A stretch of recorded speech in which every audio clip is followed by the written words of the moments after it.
বিশ্বাস করেন, আপনার রিজিকের মধ্যে যদি একটা টাকা হারাম থাকে, যতক্ষণ সেটাকে আপনি ত্যাগ না করছেন, আপনার ইবাদত কবুল হবে না।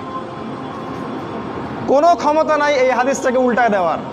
আল্লাহ পাক বলেছেন, ইন্নাল্লাহ তয়্যিব লা ইকবালু ইল্লা তয়্যিব। আল্লাহ পাক পবিত্র, তিনি পবিত্র রিজিক ছাড়া কবুল করেন না। তিনজন ব্যক্তির দোয়া কবুল হয়, নবীজি বলেছেন। দোয়া ফেরত দেয়াই হয় না, দোয়া করলেই কবুল। একজন হচ্ছে বাবা যখন সন্তানের জন্য দোয়া করে। 2 নাম্বার, যখন কোনো মুসাফির মানে সফর করছে যারা আল্লাহর পথে বা মুসাফির, তারা যখন আল্লাহর কাছে দোয়া করে, দোয়া কবুল হয়ে যায়।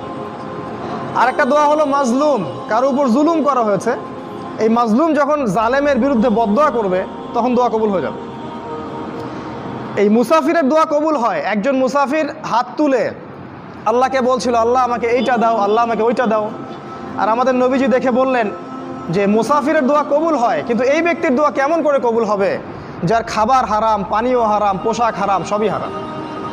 মানে রিজিক হালাল না হওয়া পর্যন্ত ইবাদত কবুল হবে না।